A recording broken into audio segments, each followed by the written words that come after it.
Welcome back to episode 169 of Tall Boy Radio. A couple of weeks ago, we took a trip to the Hellgate. Tonight, we venture into the Forest of Death with 2 stars of that movie, which is available now on Amazon Prime, so go and watch it immediately. Actually, listen to this first. But before we get to those 2 guys, let's say hello to the man who has a city in Indiana named after him. Gary? Evening all, evening the world. I'm really looking forward to this. Loved the episode a couple of weeks ago. It's great when we hook up with guys from over the pond. So yeah, really looking forward to this and finding out where we get to. Indeed. So as I said there in the introduction, we're joined by Benjamin L. Newmark and Tyler Miller, who star in The Forest of Death. Who wants to say hello first? Tell us a little bit about your character and maybe some of the other films that the good folks at home may have seen you in. Let Ty go first because I have a drink in my hand, so I can listen and drink while he talks.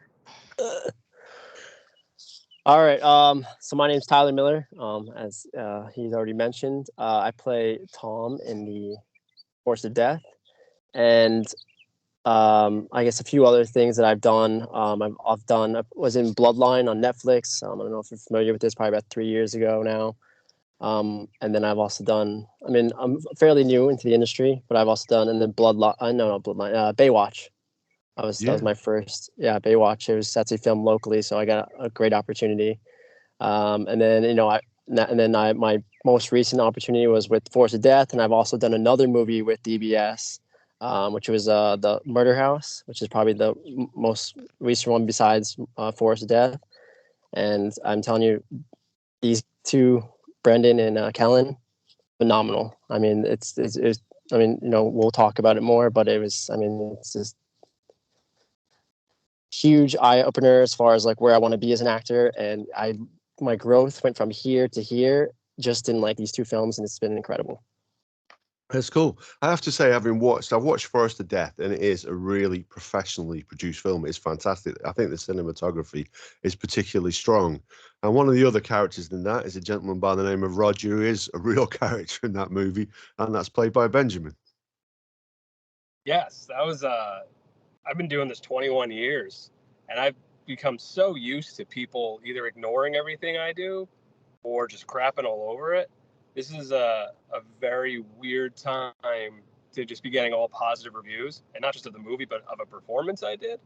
That's one of those weird things where your whole life, you just want someone to say like, you're okay. Maybe you can keep doing this. And this is outstanding.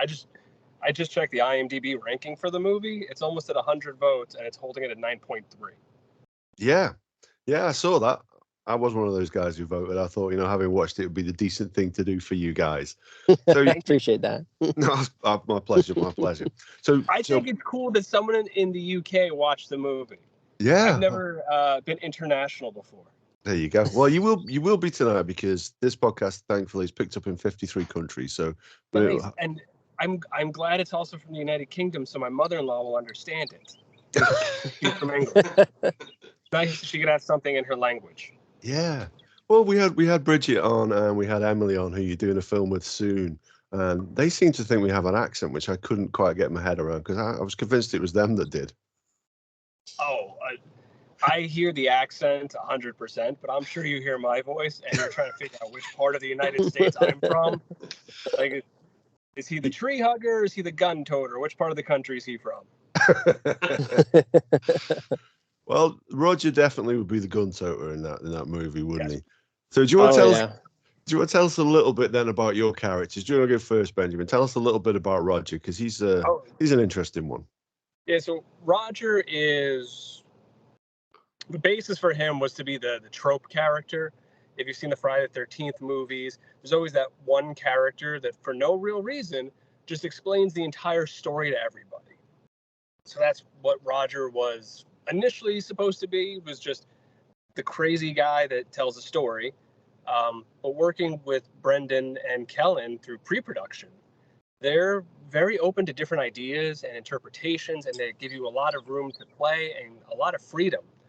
So, we've kind of bond over Kurt Russell and The Thing of who is it? Who's it going to be? And then from there, Roger went from lore dump guy to red herring to just kind of like popping up everywhere by the end of the film. But it started as just being, lore dump, but just through honestly developing the character and finding some good basis for it and having a lot of fun with it, we were able to take it from what was supposed to be, a 2D character, and we fleshed it out, and then you got the what was my favorite one?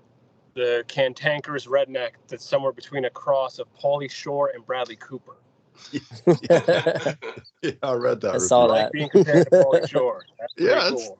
Yeah, Bradley Cooper got that. Yeah, I'd take that. I'd take that. And what about yourself, Tyler? Then you play a very different type of character in the movie. Yeah, I played Tom, so I was the typical, boyfriend, and my girlfriend. We go out on this trip with a couple friends, and then I just play that college boyfriend type vibe. Dumb, just drinking, make stupid, decisions. The very, very, standard character. So I enjoyed it. It just becomes really natural to me. There wasn't, too much I had to get into as far as what Ben had to do. But I enjoyed like the entire thing. And it was actually nice because so that's he premiered. Me and Ben got to see the movie early, like way, way before it was released. And I actually chose not to watch that early release because I'm like, I want to watch it with the premiere of everybody. I want everybody to see it at the same time. So I'm like, all right, I'm gonna wait. So Ben and me and Ben were talking, and he's like talking about the movie and everything like that. And I'm like, he's like, dude, did you even see the movie? I'm like, no. I was like, I haven't even seen it, man. I was like, I've only seen these bits and pieces that they keep posting on Instagram. And I'm like, wow, dude, Ben, this movie's so great. He's like, dude, I already know. Yeah, I early reviews of the film were very, very positive. And almost think you're lying when people are talking about it, but the people that saw it were just like, I really like this movie. Like, this is a huge step up for DBS films in general, and their last film was really good. The one before that was #1 on Tubi for a while. Oh, really? So Girl in Cabin 13. Mm-hmm. So I kind of had an idea that people were liking, but you don't really know until it comes out if people are going to watch it, if people are going to like it. So there was a lot of anxiety, and then the reviews started populating.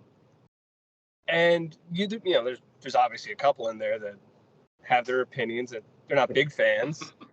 And then you have the mass general of people saying they love it, and they love the characters, they love the friendship, they love the bonding. A few people like the montages. Obviously everyone loves Roger. But I kind of had a little feeling he was going to do well, but to this degree, I had no idea. I had absolutely no clue. No, that's cool. That's cool. And like you say, the characters in it are actually quite endearing. So even Tyler's character, he's playing like the college guy. He's quite likable. His girlfriend's very attractive. And then there's the other couple that are there, and you kind of willing them to get together as well. They're really very, very different characters again, and very, very likable. And then you got Roger, and you don't really, really know what this guy's up to, what his angle is. Is he going to be the guy who's out in the woods doing whatever it is that rednecks do in the woods? And let's not speculate on that too much. But it's good. And then, and this is the bit that I liked right at the start. So any modern horror movie that you watch straight away, first 5 minutes of the film, when they're in an isolated area, somebody somewhere will make a comment that their cell phone isn't working. Now, you took a very different angle on this one, and I really liked it, because instead of no cell service or whatever, no internet, it just made it really clear. Well, you know what? We got the cell phones or whatever and what have you, but there's really no point calling anyone because it is that isolated. Nobody's getting anywhere near you for an hour, and I thought that was quite an interesting take. That's somebody who's seen these things before and thought about it. So yeah, there's a lot that Brendan puts into these films of just identifying things that work and what people hate. Seeing the way his brain writes a script and constructs a scene is wild, because he'll look at it and know, okay, I have to hit this beat, I have to hit this beat, I have to hit this beat. Yep. This has been done too many times. This is boring. This is a little different. This might work. All right, so I'm gonna hit this beat with that one. And just the way he can construct little things, it's really fun to watch, because he could take a scene that it's on paper, that we rehearsed it, we read it 100 times. And then the moment you go into it, he'll change one or two different things, or he'll tweak something that you said. And before you know it, it's a drastically different scene, and he starts to avoid a lot of those little tropes. Even with the character development, like Ty could have very easily just been the douchey boyfriend. Yeah. Like he very easily could have just gotten that role, but instead it was way more fleshed out, and he was likable, and especially the people that were Dylan fans, they really enjoy hating him, which was kind of the job. But he did it without being the stereotypical douchebag. Yeah. Well, that's the thing. Like the character that Tyler, the you play, typically they aren't very likable in those kind of movies. But you make that character quite likable. That's what we were as me and Ben were talking about it, because I was seeing like the early postings. I'm like, Ben, I was like, I'm not making any of, like, they're not posting anything about, like, everything's, Roger, or Dylan or Chloe. And so I'm just like, I just didn't, they didn't like me. And then he's like, no, he's like, he's like, basically, for these horror films, it's a specific genre of people. You're always just not gonna get an overall audience, and not where, like I said, it's horror, and just not everybody likes horror, and just how it's always gonna be. But so I'm like, he's like, the model boyfriend type, that's just not, doesn't always fit the horror genre. I mean, obviously people like it, but then when they see Roger, that really fills all the gaps of like what they're looking for. They're looking for that weird, like, but like likable, but also you just never know what's going to be next with that character.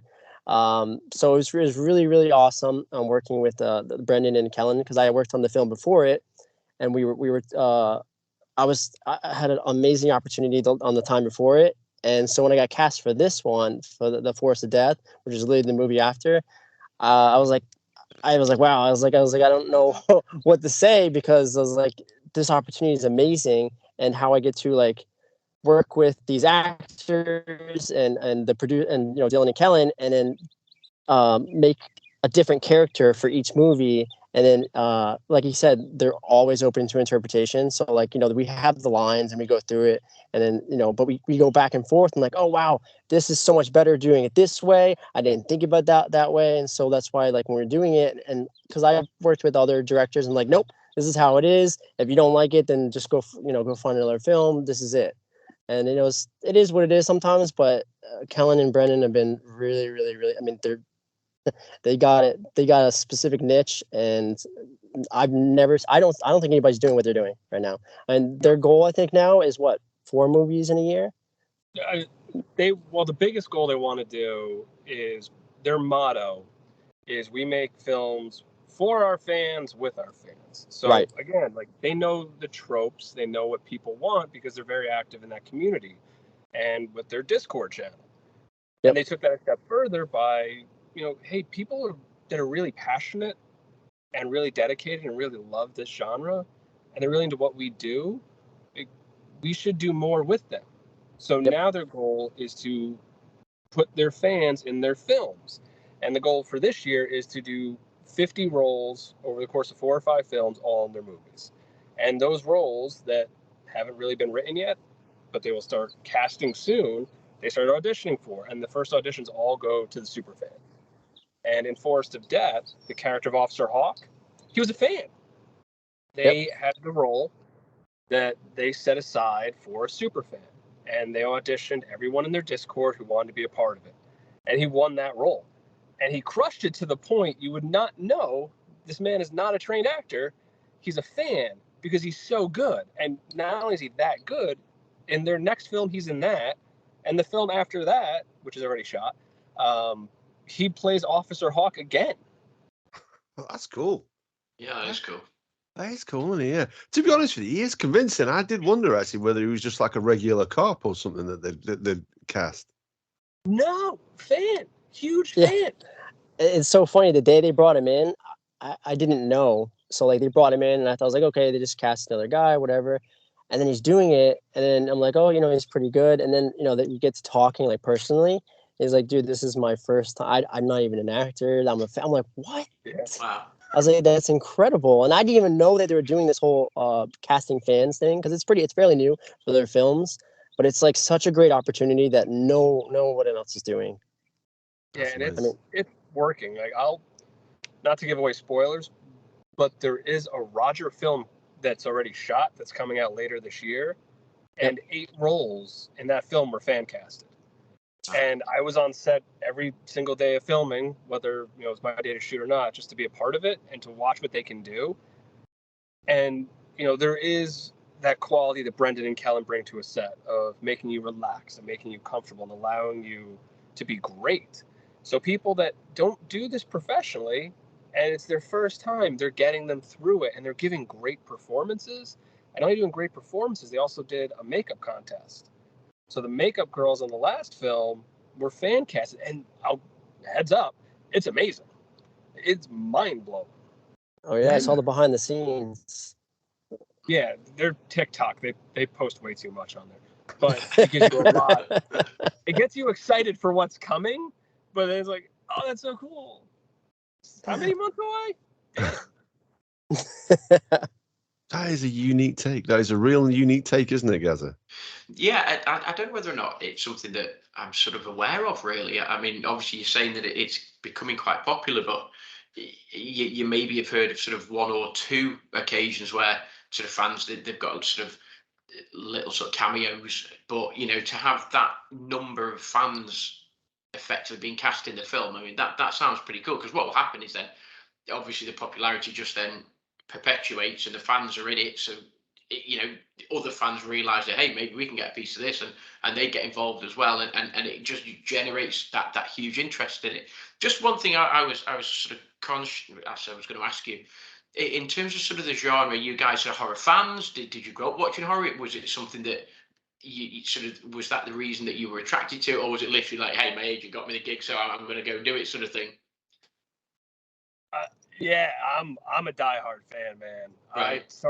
I was an insomniac little kid in the 80s, and those late night USA movies, they hooked me. Yeah. Friday the 13th is still my favorite. If it's on, I got to watch it. I love Jason, and that led me to the weirder films, the B films.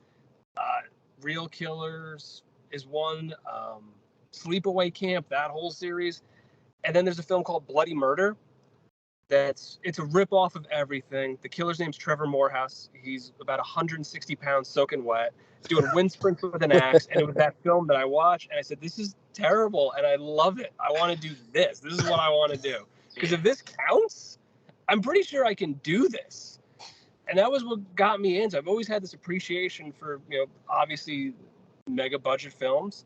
My favorite film is Dr. Strangelove. But in my heart, it's the stuff you grew up with. It's bloody murder. It's Jason Voorhees. It's Freddy Krueger. It's Mike Myers. Even the last Halloween movie, I felt like a little kid watching it. No, yeah, I'm the same way. I so when I first was applying for the role, like, I mean, I always wanted to be, just becoming an actor. I always wanted to do horror. Like, even watching the movies, it was more of like, wow, that was a good movie, but I was also like, how did they, like, I was like, I want to be on set and like see how they did this and how they filmed that and got that shot. And then like, it just always had my interest. So when I got I sent my audition in, and it took a few weeks, but I got a reply back. I was like a little kid, and I was like freaking out, telling all my friends, family. I was like, oh my gosh. I was like, and it's horror. Not only did I get a role, because Ben knows being an actor, it's the industry is pretty brutal, but like for it to be horror and to be local, it was like, this is a dream come true. So it was, and then 2 movies back to back. I mean, it was I still can't even imagine it to this day. I'm like, is that me? Like, I mean, horror. I grew up watching I watched it with my grandma, because I have 2 brothers. I have a twin brother and a younger brother, and my whole family. Nobody likes horror, so she was the only one that. Another one of you? Yeah, I have a twin. Well, we're fraternals. We don't look alike, but yeah. Well, that's not fair. Being born with the jawline twice. Yeah. So who did was it me or him that I sent to set? Yeah. You see, if Roger actually did kill one of them off, then you've got a spare to slip straight in there. Yeah, well, I'm the only actor in the family, but it was, like I said, the opportunity was a dream come true, and I look forward to whatever. I'm a super fan just in itself for DBS, regardless if I was on the film or not. looking forward to all the future films, especially the Roger Files. You want to know a secret that's kind of funny? So before I got cast in this film, my son was newly born, so I was just watching as many films as I can, and I found this film on Tubi called Girl in Cabin 13. And I started watching, I got about halfway through, and then I saw the audition for the film called Shapeshifter at the time. And I saw DBS Films, and I was like, oh, that's a movie I'm watching. Oh, they're legit, this is a real company. Oh, this is a real, I have to get this role. So I applied for Ty's role, and I didn't get it. And I went for Dylan's role, and I didn't get it. And then the initial casting was for an older person.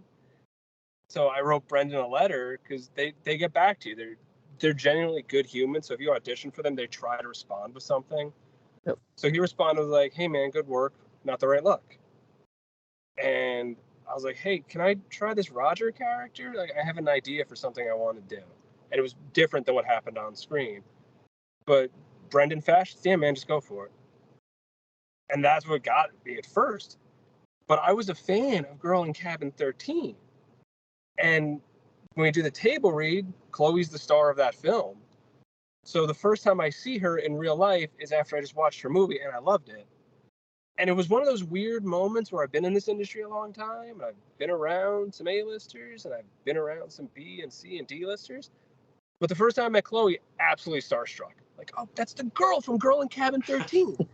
And it was so hard to compose myself because I just wanted to ask questions. Meanwhile, the guy that directed the film is next to me, but like, you don't see him in the movie. Yeah. And then the other person that filmed, Stuart Maxheimer, I've gone on to work with 3 times. He played Brad in that film, and he's also coming back for the Roger Files, which if you're noticing a trend with DBS, if they like you and the fans like you, they keep bringing you back. Yeah. Yeah, I like that. It makes sense, and I find it really unique, like you say, that they work with the fans like that. And I think that's a great way of generating interest as well, because the horror community there's a real click there, isn't there? When people buy into something, like you say, you'll see franchises like when you talk about Jason Voorhees. Gee whiz, I don't know how many of those films there are. Was there 11 or 11, 12, yeah? Oh wow, 14. 14, is that right? Yeah, Okay. I guess with the Freddy versus Jason ones, then there will be, won't and there? the reboot. Yeah, absolutely. Yeah, I bet you on the money. As Roger, I'm all for franchises. I'm good with them. Keep them coming. I think they're a great idea. You should just keep making a whole bunch of them. So what was it like then being out in that movie? Because when I watched those films, and same as same as yourself, big horror fan. I grew up Evil Dead, one of my all-time favorite films, and it's sort of it sets the pace. It sets the pace, doesn't it? Because it's a group of teens, group of young people head out into the woods. They're isolated, and what happens out there? Well, gee whiz, who knows what happens out there? So it absolutely set the actual pace. What's it like being out in the woods at night and filming? Is that a little bit creepy in itself? It's scary as hell. Oh yeah, it's you think that it's a controlled environment, it's being on a movie set. Oh, how bad? No. So I had no idea. We were filming out way out in the woods, and there was I was finished with my scene, so they go, you could go back, you're done for the night. I'm like, hey, awesome, I'm exhausted, I could get some rest in, study my lines, yada yada yada. So me and Dylan were walking back, and they had the lights on at the time because they need some light for the finish the forest scenes and everything like that. So walking back, and they overheard me, and I was like, "Oh, Dylan, I forgot my phone," because I know that I was going to need it for a light. So we're walking, and they shut all the lights off because I was just like, I was looking at Dylan, and I was like, "Hey, you guys can turn the lights off." I was like, "Not funny." Nothing. Didn't hear anything. And they're like, "What? What did you say?" I'm telling you, I couldn't even see my hand in front of my face. Like and the moon was out, but when you're in the woods, it's pitch dark. You can't see anything. I mean, and then being on some of the sets, like it's a smaller crew, just being on, the fact that it's an indie film, but it was sometimes it's just me, Brendan, and then like Kellen, and that's it. I'm like, oh, we got to go, just me, you, and Brendan out in the woods by ourselves? It's like, no, we got let's bring Ben and get some other guys out there just in case something happens, because it's real. I mean, this stuff is scary. Yeah. Right before you go out there, someone will pull you aside, whether it's Brendan or Kellen or Dylan, who does a million other things besides act, and it's like, hey, just so you know, If a brown bear comes up, you want to curl up. If a black bear comes up, you're going to want to have to fight because it's going to kill you. And if you feel something on your leg and it's moving in this motion, it's probably a snake. What you want to do is look down and identify if it's poisonous or not. If it's poisonous, you're going to want to run away because it's going to kill you. And meanwhile, you're getting this speech as mosquitoes are eating your eyeballs. Like the Roger look, that glaze in the hair, that's bug spray. That's 100% bug spray used to get that look. And it's very intentional of, I need something I can keep doing in scenes that allows me to be bug free. Got it. There we go. Got that Roger shine. Bug spray everywhere. Yeah, that's crazy. It's you know, we talked, like I said, we talked to Emily and we talked to Bridget a couple of weeks ago, and there's a real sense of envy, isn't there, guys? When you hear about this life, it's something that you dream of. So you guys must feel incredibly I asked them the same question. Do you ever stop and take a look around and think, I can't believe that I'm doing this in my life? It's literally happening right now. You're witnessing it right now. For me, this is the moment. You know, No, yeah. 21 years, I've never had this. No. Well, I've been doing it for 21 years, but I don't even know if you're 21 years old. I was You gonna may be say, 19 for I all I know. was really young at 21 years ago. It must But, be amazing though to I mean- think that you've been going through it. You know, particularly yourself, Ben. You know, you've been going through it.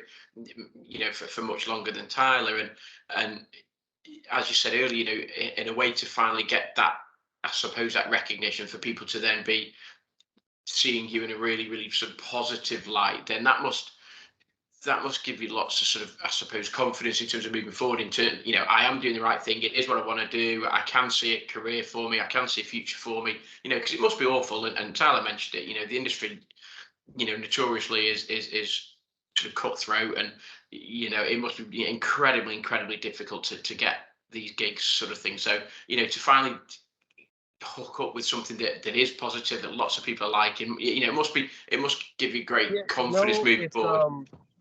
What's crazy about it is I'm really enjoying it. Like, look at my Instagram. Clearly, I'm enjoying it. I keep posting about how great Roger is. But what I'm genuinely enjoying more is seeing people like something that we did. Yeah. And along with that, it's also seeing people that I like do well. So for films I'm not in, if I know the people, I want to watch it. I want to do whatever they need to be done for that film to get watched. At this point in my life, I've become super supportive, and I really enjoy watching other people succeed, especially when they're younger, like Ty, because I had that once and I screwed it up so bad, and I didn't deserve it. But seeing someone who's awake at 4 a.m. doing dishes for other people, because that's just how a DBS set is. You just eat when you're hungry and leave a dish, and Ty will clean all of your dishes, despite just leaving a scene. Yeah. So watching him do well, and then watching Dylan do well, and especially watching Chloe continue to blow up, and Stephanie, who's got a great pumpkin movie coming out with Pumpkinhead, it really does warm your heart, and especially with Brendan and Kellen, because you see how hard they work, you see how passionate they are, and how committed they are, and just seeing them all succeed in general is great, and just to be a part of that. With still technically the supporting character, to just be on that little train of success feels amazing, because I get to watch everyone else succeed. Wow. Yeah, and it must be cool as well. I mean, you call Roger a supporting character, but when you and I would ask anybody who's listened to this to go and watch the trailer as well as watch the movie, because they pretty much use your speech around the campfire. That is the whole theme for that trailer. So funny thing about that scene. This is why. This is really why I gotta say it's great to work with these people, because that scene was 100% different an hour before we shot it. Oh yeah. So we had rehearsed it, and we got to a point where it was okay, and we're getting ready to shoot, and you know, I was content with the performance I was about to do. I was okay with it, but I had there's something in my head that just wasn't clicking. There was something that was missing for that scene and the character in general. And about an hour before, I'm watching Moon Knight with Dylan, and Chloe comes in to watch and hang out. She starts asking me some questions about my wife as I'm reading the script, and suddenly something clicks in my head. of a different version of this lore dump that I'm about to do, of this 12-minute monologue that I've been rehearsing for 2-3 months. And my brain says, throw that all away and do something different. And as an actor, I was trained in improv. So my basis is to feel it, live it, breathe it, bring it into the world. So right before we're going to go shoot, I'm talking to Brendan, like, hey, I got an idea. And I know you spent months writing this and you're putting your money into this and you have built this great set and you've got this shot and you're paying all these actors.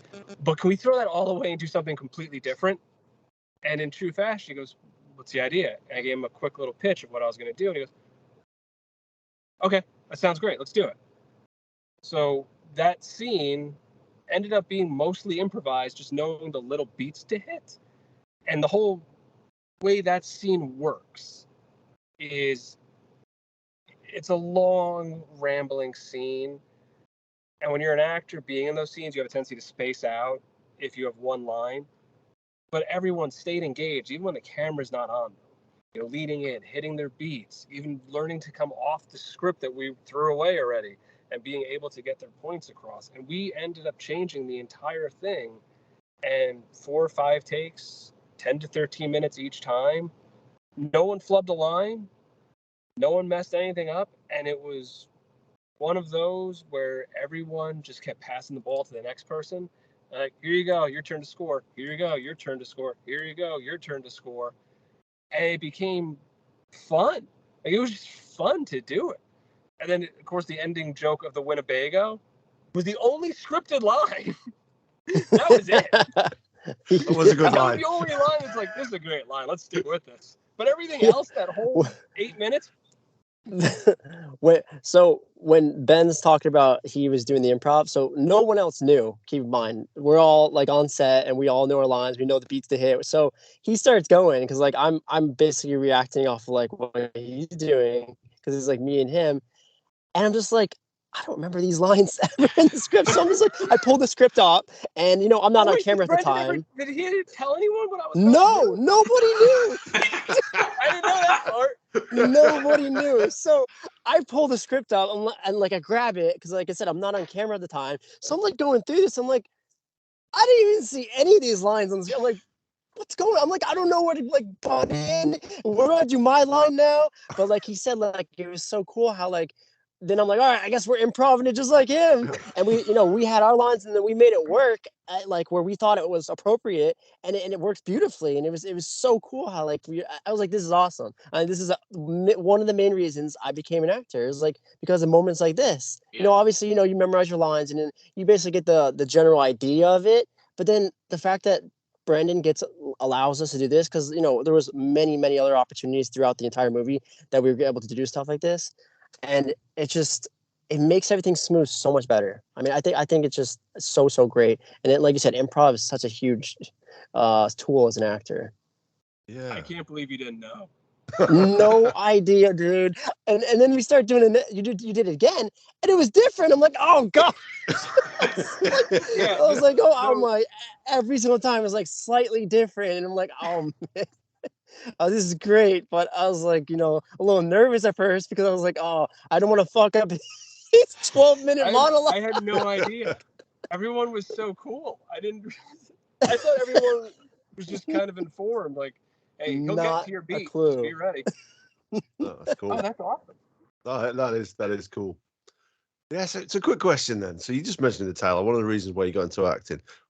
Tell us then, you guys, what was it that first attracted you? What got you into acting in the first place, and what was your entry point? There you go. I'll go. Well, I started as a writer. My goal in life was to be a beat writer for the Yankees. I just wanted to follow around the New York Yankees and write about them. So I started as a writer in 2002, and my first interview audition, I got cast in an off Broadway sketch group. And that's really where I started to learn how to act. But it wasn't really something that was clicking for me creatively. I liked the words more. And then one of my friends, who's a great actor, Tom Courtney, his dad showed me a film called Dr. Strangelove, or How I Learned to Stop Worrying and Love the Bomb. And as we're watching it, his dad is telling me all these stories about Peter Sellers and how he developed these characters and his method and all the work he did to bring these characters to life. And I fell so in love with that performance and that ability to take a character and reinvent it was finally what clicked for me, that with a writer brain and an actor brain, I can kind of do that. Like what we did with Brendan, which was I took his story and his words and I created a character and I put it all together. And that came from watching that movie, and it came from a love of Peter Sellers, which is why I like doing these characters. I like to create something that's 3D. I like to just be a little bit more or just do something. And there's also that part of me that loves professional wrestling. And it's a Chris Jericho thing. If you're going to do it 100%. Don't ever half-ass do anything. Which fully rounds us out that, hey, trivia. Roger's slightly based on Jake the Snake Roberts. Oh, dude. Oh, That makes sense. nice. That makes Yeah, sense. if you're curious why he whispers and eventually becomes a bit of a mumble in the Roger project, because Jake the Snake Roberts never yelled. He whispered. He made you come in close. Yeah. So that's where a lot of that came from. Which side of a fence does a man stand on? Yeah, I used to love Jake the Snake Roberts growing up. Dude. Yeah. What about yourself, Tyler? So for me, it was a little bit different.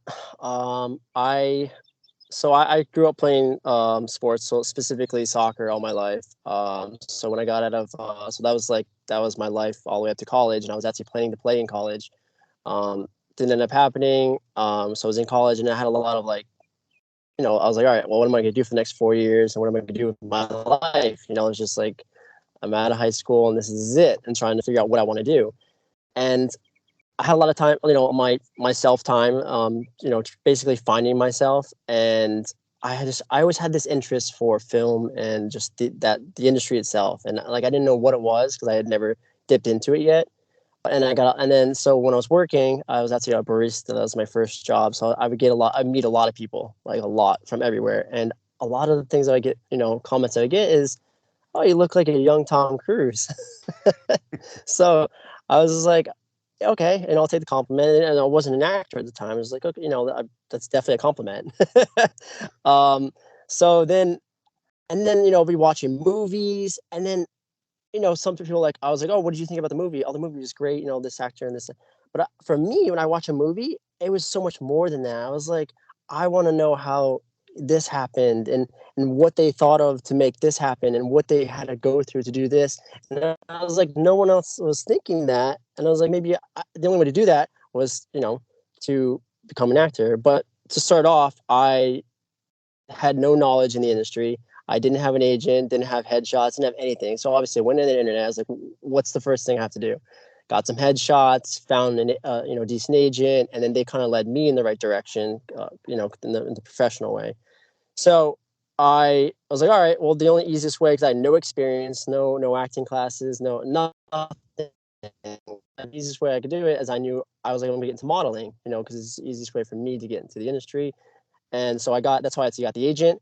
And from there, I started booking commercial work. And I was like, okay, this is kind of cool. It's different than modeling. Modeling's a specific thing that I just fell through. But then I'm like, I like this. I like how, you don't show up to the audition. It's like, all right, that was the 3 photos. Cause I live an hour away from Miami, and that's where majority of the auditions are. So I'm like, I'm not driving over an hour to be here for 2 minutes. You guys take 2 photos of me and be like, oh, maybe you'll hear back from us. Maybe you won't. And there's 12 other of me's that look like me or better. I'm like, no, this is not, this can't be it. So then when I went to the commercial auditions, it was so cool. And film auditions, you get to show your personality a little bit, and you get to throw in your personality into the roles. And I was like, wow, this is so cool. I want to figure out more. I wanted to learn more. So I booked my first extra job on Baywatch, actually, like I was mentioning before. And I was like, I don't care if it's extra work. I want to learn everything there could be. I want to get connections. And that's the biggest thing I've learned is every single set or even just the smallest job, just make the connections. Cause I can't tell you how many jobs I've gotten where it's just been, oh, I know Tyler, or I know this. It's just been referral. And I was like, this is awesome. That's what, the connection. And obviously, as an actor, I got into, now I want to train and become, because I was like, wow, that guy's so good. I want to be like him, because I know where I was at. And I was like, I knew there's plenty of people better than me, but I know it's possible to get there. And so then I got into acting classes, and it was that for me was really what did it. And it was just like every single job I've done. And for me, I believe in, like, you have to be happy for what you're doing, because if you're doing the same job every day and you're really not happy, I mean, you can be making hundreds of thousands of dollars a year. I've seen it every day. People are just so unhappy, and you really have to be happy for what you're doing. And for acting, that's what sparked it for me. And I was like, this is what I want to do. I don't care what it takes, how long it takes. I'm going to make it happen. And because you have to see it. No one else is going to see it for you. If you see it, others people will start believing down the road, obviously. But that's what really did it for me with acting. And obviously, I'm still a level where there's always room for growth. I mean, even A-list actors, they're still auditioning and training and learning new things that they didn't know. And I just think it's the coolest thing as an actor. I mean, Ben, I'm sure you have similar thoughts on that too as well. Yeah, I kind of had two runs in the industry. I had the first 10 years where I was young, and I had a good-looking phase at one point when I was much younger, and I got a lot more of the leading man roles, and they never really fit right for me. I was never that type of show up, look good, be stoic and heroic. That was never me. I'm dirty and grimy. I play both kinds of characters, moonshiners and meth dealers. But I was very I didn't have my head on the same way Ty does, where he's appreciating the moments. I was a maniac because it's also New York City, so you're just working all the time, and you're just constantly going. And I got burnt out, and I fell out of love with it. And then I fell in love with my wife, and I fell in love with my family. And I was very corporate for another 10 years of my life. And then when that went away, I wanted to go do something just to scratch the itch, kind of see if I still had it. And I fell back in love with it, doing a student film for Full Sail. And then after that, I really thought I was done. I was never going to do anything again. But then I got a commercial, and I got another commercial, and then I got a film, Parts 3, coming out later this year. And then I did another short film, and I fell in love with it all over again. And then when Forest of Death came, it was, I think, like, I don't know if I'm going to get to do this again. I don't know how many people are going to keep casting me. So I'm just going to give it everything I got. I'm just going to swing big. I'm going to Nick Cage this and see what happens. And, I've watched a lot of movies. I lived a lot of life. There was a lot of that character that is not me at all. There's a lot of that character that comes from the experiences I had. The weathered look is my actual weathered look. His eye constantly drifting is just, my eyes drifted over years. Honestly, when I put the cowboy hat on, I thought I was just doing cosplay Shawn Michaels. Cowboy hat, a wonky eye, bit of a southern accent. Nice. No, so that's so. Oh, sorry, I didn't mean to interrupt you. But to follow up on what you were saying, as an actor, I mean, a lot of people don't know, but like, yeah, you're playing the role. There's like a description of the role, and you like envision this role in your head. Okay, I gotta play this. But it's so cool how you can incorporate your own self into that role, as well as like what it's supposed to be.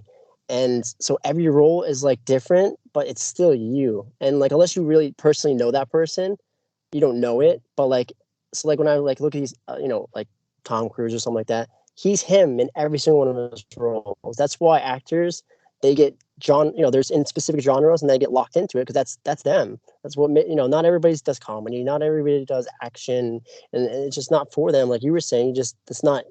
You have to be comfortable and feel like this is it. This is me, but like I'm also playing the role, and it's just so cool as an actor how you get the opportunity to do that.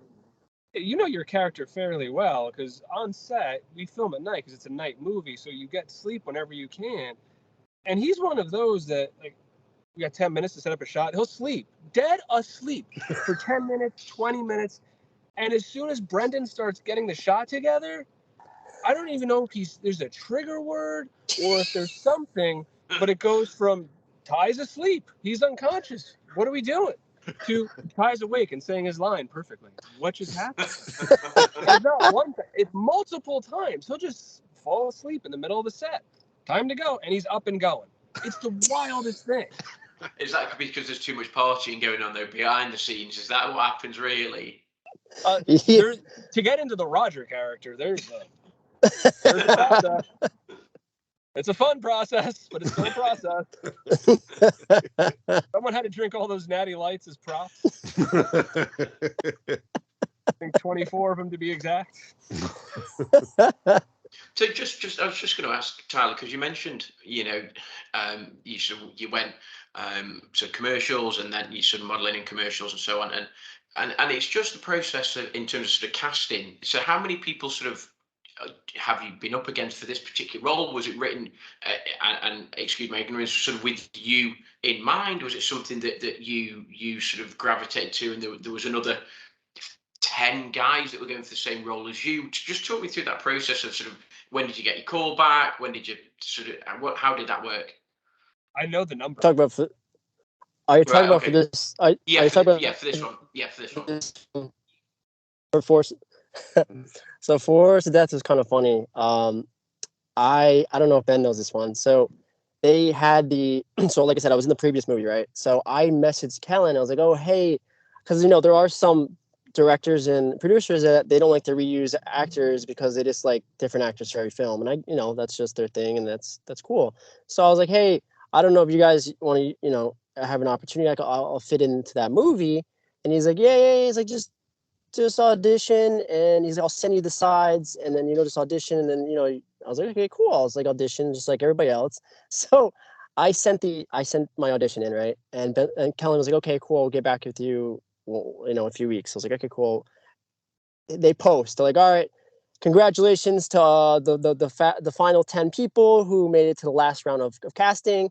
Didn't hear anything back. So I'm like, oh, maybe I didn't make it to the last round. So I messaged him. I was like, hey, I didn't hear anything back, Kellen. I already knew him personally. So it's just like, hey, what's going on? I know that I sent in. He's like, oh yeah. He's like, don't worry about it. He's like, I already pushed you to the last round. I'm like, oh, okay, awesome. So like, I wasn't worried as much. So then they get another post, and they're like, oh, so we just concluded the casting. I'm like, still haven't heard anything back. So he so then I got a message from Brendan. He's like, hey, we're gonna set up the Zoom call for like just the the onboarding and everything, just to describe like what's going on. So I'm like, oh, I didn't even know I got the role, but that's pretty cool.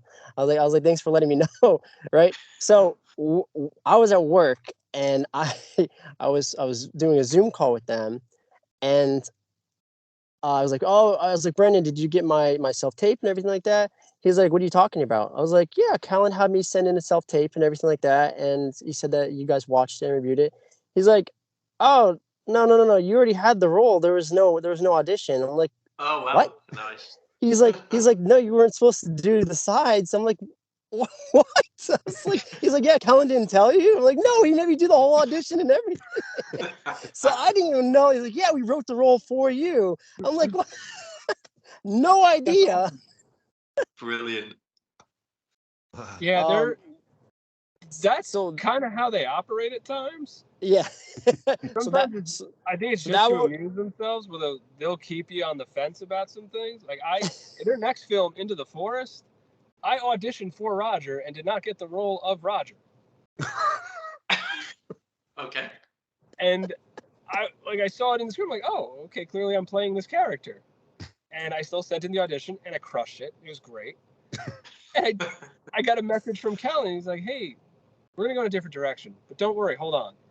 And that was it for like 3 days.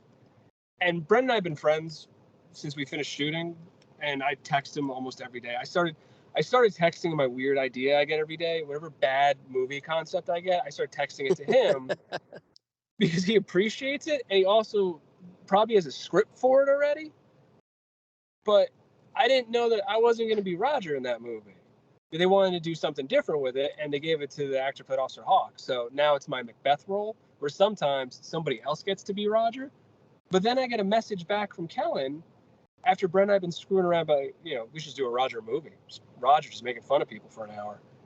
And Kellen messages me back, he's like, yeah, man, we want to hold you off for the next one. We're gonna do the whole Roger movie thing, so just hold on. I was like, wait, what? What do you mean? And I text Brendan. I was like, Roger movie? He's like, oh yeah, we're gonna do it after this one. So I'm still Roger? I get my own movie? What just happened? And that's actually the power of the super fans and them involving their fans in a lot of their decision making and the way they want to operate, because they loved Roger. So there's no Roger if it's not for the DBS Superfan Discord. I don't know if we do a whole Roger movie, but I'm very grateful for them because I like Roger. Yeah, absolutely. So there's a question then. So here's one we pitched as well. The last time we had, like I said, we had Emily and Bridget on. So you're talking there about film ideas. Matt Damon, Ben Affleck, they went out and they did their thing. They had their idea and they made a movie, we had some degree of success. Is that something you'd like to do? And do you have any ideas kicking around in your head about it? Oh, there's one a day. There's something that I'd like to do. If there's one that Brendan and I have been messaging each other back and forth that sounds okay. There's two that we're kicking back and forth. No. There's three. And one of them is taking advantage of Cocaine Bear and Attack of the Meth Gator, and kind of going in that direction. And then there's another one that is one of the darkest things that may have ever come out of his mind, and it sounds great, and I'd love to do it. And we've mentally cast it. We've texted each other back and forth about it. I don't know if it's ever going to happen or not, but there's always something in your head. The next idea that you can get excited about as an actor is always your favorite thing. And believe me, for Roger, I think we've accidentally already written the next 8 movies, just screwing around texting each other and me doing Roger's voice. But there's always something that you want to do. Yeah. There's always that creative thing that you need. Yeah. Absolutely. What about yourself, Tyler? You got any ideas of making your own movie? Well, Ty's going to play tall and good-looking in his next film. Probably the one after that. He will play the tall, good-looking guy, while I continue to play the Hunchback of Notre Dame roles.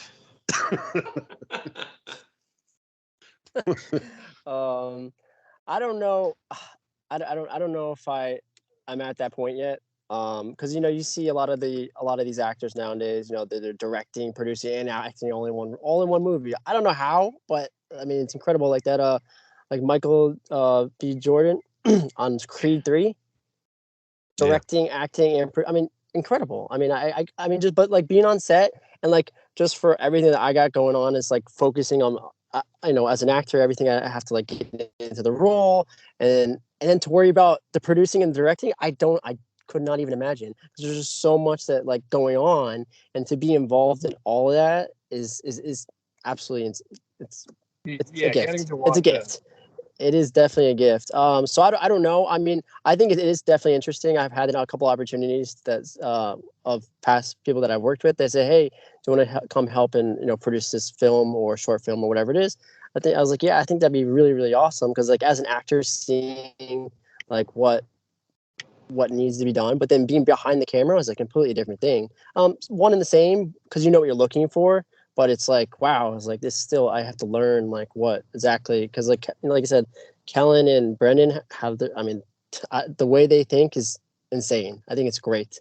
But watching Brendan take Roger and turn into the Roger Project, I don't ever want that quickly too. Yeah, the level of anxiety and stress and this like the amount of time you just have to spend working to not only one, finish making the movie, start working on another movie, and then start pre-production for the spin-off film. And I watched him go through the entire process from the nugget of an idea to a completed film. And it looks exhausting. And it doesn't look fun. At no point does it look like he's having fun. When you get him to laugh on set, it feels great, because great.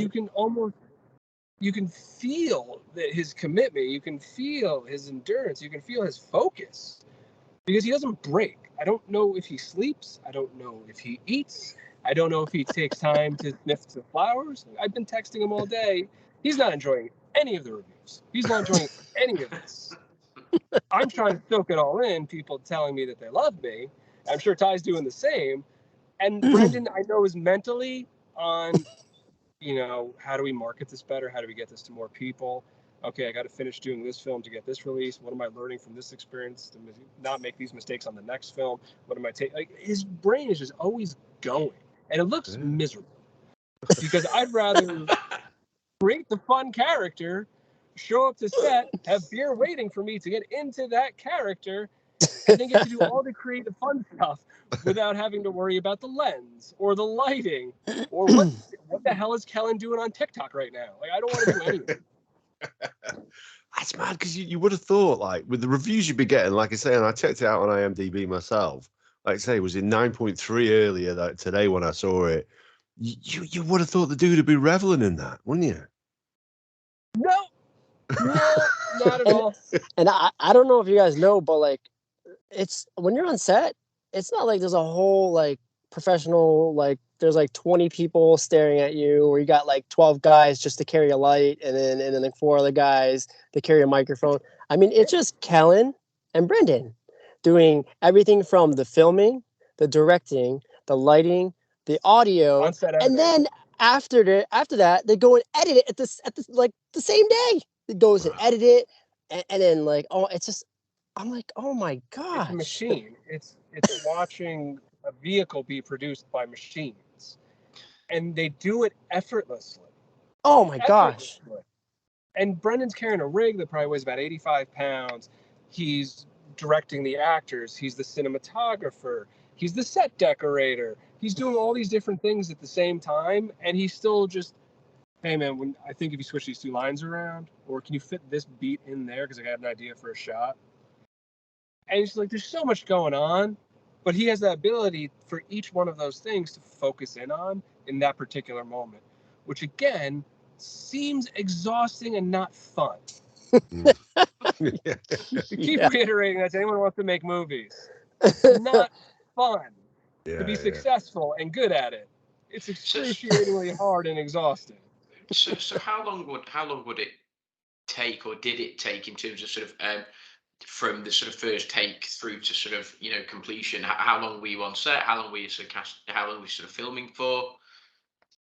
So for this movie, what was it? 6 or 7 days, was it? For Force of Death? I think it was. So technically bled into a 7th day. Yeah. So usually the last days, like, they reserve it. So if we have to do any pickup shots, like if there's takes that things that they didn't get, they specifically always reserve the last day for all that, because you see what you want, you get as much content as you can get, but sometimes you just don't get the shot that you're looking for. And the thing about these horror movies, since they're in the dark, you can't really recreate dark. You gotta film it in the dark. You gotta spend a lot of money just to make it not dark, in the daylight. So even I mean, the house they picked is all glass. You couldn't even shoot that during the day. Oh, that's true, yeah. So you're like waiting all day, and you're studying your lines, sleeping, definitely that's a big one, getting your rest in, because you're filming all night long. For the most part, you're filming all night long, and it's brutal. I mean, they told us for the film, hey, listen, this is what it's going to be. We're filming a 90+ minute movie in 7 days. So at first I thought, I'm like, what? A full movie in 7 days? Like, that's crazy. You would never. I'm like, no way. And then when I go back, because this is before I ever worked with them, I go back and look at their previous work, because I was like, all right, let me see what they have to offer. I don't want to be wasting my time. And I'm like, how do they do all of that with the quality and everything they're describing to me in 7 days? It's insane. And so, this is the onboarding where they're like, explaining, are you comfortable with special effects? It's gonna be long hours. I just want you guys to be adjusted to that, because your mind has a time clock for when you guys go to sleep. So to like switch, hey, for a week, telling my mind that we're staying up, it's like your mind's like, what the heck's going on, Tyler? So it was, you're dealing with all that, and then also you got to be in the role. and then you can't show that on the film. Like, you can't show that you're exhausted. You can't show that it's 4 o'clock in the morning. We've been filming for 12 plus hours. You're being attacked by mosquitoes. You hear the sound of gunshots. There's You got bears ticks growling. all over There you. might be a coyote next to us. And give a performance. Go. And then everybody else just sees the final. Oh wow, that was great. Oh yeah, it was great. But you just see everything that it takes to get there. It's Yeah. I mean, I love it. I'm sure, I know Ben loves it. That's also the part of being an actor. You have to love it, because you just can't do this. And make a career out of it and be miserable. It just doesn't work. You know, in the Roger Project, they kick my ass pretty hard. I take a solid beating. I may or may not have gotten a concussion, and it was great. It was one of the greatest experiences of my life, and I was exhausted the whole time. I had no idea where I was and know what was going on. I smoked a lot of cigarettes for Roger in that movie, and I don't smoke. And all of it was just like, this is real life. This is actually happening. We're making this movie. I think that comes across, though. You can tell you guys are enjoying it, and you can tell it's a project of love as well by the guys making it as well. When someone's passionate about something, you can see it's written all over it. And I think it's very, very obvious in this movie as well. So if anybody listening to this hasn't seen it, get yourself along to Amazon Prime and search it out, Forest of Death. You can't miss it. It's fantastic, and you will enjoy it. But the big question I have to ask, based on watching that movie, so Tyler, towards the end of the film there, you think that Roger's really fucking with him. You know, you think he's the guy, he's the bad guy. And you head out into the woods to kick his ass. Do you think you'd have taken him? Yes. Yes. One punch. Roger would not go down, but he would know that it's over. Just walk away. He would just be running on pure moonshine and Natty Light strength. But the fight would be done. It would be very much over. That wasn't the answer I was expecting. Me either. Like, maybe Roger would bite him or something, but no, Roger's a big dude. He's a big guy. Oh my You're gonna gosh. see him push me into the fire pit. When you hear Roger say fire pit, that's me saying you pushed me too close to the fucking fire pit. His little shove was enough to toss me. Which, again, like, the whole way this works, of the Roger character being as insulting as he was, every actor there had to be cool about it. Like, if his ego was big, he wouldn't have the "I can't wait to fuck your girlfriend" line. Like, none of that happened. That is a great line as well, by the way. I don't go after Chloe if she's not cool with it, but it turned into like, no, you can do more. How bad can you be? Let's see how insulting you can be. And even like the moonshine exchange, $20 for piss water, that just became an entirely made up scene. There was a script. Oh my gosh! Where it went. They posted that. So I didn't even know you said that line, because I was like, I walked off on that scene and you were walking the other direction. So when they posted it, because like I hadn't seen the movie at the time, and I sent it to you, I'm like, oh my gosh, this is freaking great. This is so funny. Like, his little like comments that like I didn't hear, like being on set, because they were just, we had mics on and everything like that, so you don't have to be yelling. And it's just there's so many different scenes where I'm like, oh my gosh, I didn't know that happened, or I didn't know he said that, and it just made the scene so good. Like, I was dying laughing, and I was there. Yeah. I had already heard it. You once or twice. I definitely think I got you. Some of the weird things. The shitty seltzer line, I think, got you the first time. Yeah. Or like the fridge scene, or you use your moonshine, and then that was so great. When I rewatched it finally, I mean, you definitely killed the role. I mean, I give you all the props in the world for that, because that specific role was not, like you said, each role is different for each person. I don't think I would have pulled the role off like that. I mean, that was you killed it. It was great. I'll be honest. I don't think anyone would have made the choices I made to get to that project. There were probably a lot of wrong choices that I made. Like, I'm going to play it as a pervy redneck. This is a great route to go. People are going to love this. Yeah, and then not a great choice. If you go look at the character description, it was completely different than what you originally got casted for. 50 to 60-year-old scary redneck. It's funny because when That's you the come across scary pervy, thing. when you come across pervy rednecks in real life, they're not that enjoyable. I do live in Florida. There is a real life Roger that I based some of the character on too. There's a lot of inspiration to create that character, but I used to have a shirtless neighbor that didn't like to wear shoes and just walked around all day smoking a pack of Marlboro Reds. And those are the real things I had. Yeah. Florida will give you some of those. Yeah. That dude's my spirit animal. You better be thanking him. Yeah. So we're up around about the hour mark. Gazza, you got any other questions for these guys? No, not really. Just a bit of a final thought, really. I mean, we love hooking up with sort of guys from over in the States. We love sort of the horror genre in particular. So it's been an absolute blast. Love just getting into the sort of characters and your inspirations and how it might have been different from originally thought and all that. So I just want to say, massive thank you to you guys for giving up your time. Ben, I know you said you've got sort of Easter weekend early sort of thing. So I hope you have a fantastic sort of Easter weekend and family are all well. And Tyler, good luck from me personally, moving forward and everything that you do. Absolute honour and privilege, guys, just to have you on with us. So all the best moving forward. Yeah, indeed. Thank you for having us. Oh, no, I dude. really appreciate that. Yeah, no. The second you messaged about the idea of coming on and we chatted about it, and we put about, when can we work this out? And I want it to happen quite soon. Literally, I fly to Paris tomorrow morning, and I didn't want to miss out on this opportunity. So I should technically be packing now. I'm going to be packing after I'm done here. Don't worry about it. But yeah, I really, really appreciate it. This has been really entertaining. And thank you for giving us a little window into your world. Before we let you go, to bring the movie across the pond. Oh, no, very good.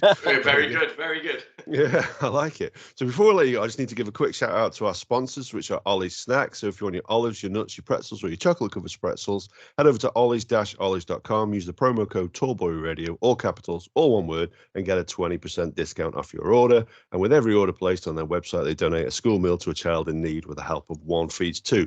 So yeah, absolutely, guys. Really, really, really appreciate you coming on here. We will, of course, share a link to the Amazon Prime movie on our website. We'll do a blog. We always do a blog post about every episode, so we'll stick it on there. And if you head over to the external links part of our website, we'll put it there so you can click on it and you can go rent that movie yourself. And I would absolutely recommend that you do. So, Benjamin, Tyler, if you'd like to say your goodbyes to our listeners. I hope everyone who hasn't seen the movie, you watch the movie. You don't have to like it. You won't be bored. No. I can promise you that. Even if it's not your style of movie, what you should do is you should watch it because you're supporting indie horror, small business, independent actors. You're supporting multiple good causes.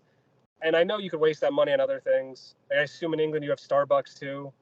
Fun places like that where money just gets spent. Instead of doing that, buy the movie. Yeah. And if you can do it one day, skip the latte, skip the macchiato, maybe have one less beer, and buy the movie every day for like a week. Buy like 7 times. Because that really helps. And it's not a whole lot of money. It's pounds. Yeah. It's a couple pounds. Everyone can stand to lose a couple pounds. Spend it on a good cause. Force of death. Yeah, absolutely. Tyler? Thanks for having me, you guys. This has been is my first podcast ever, and it's been amazing.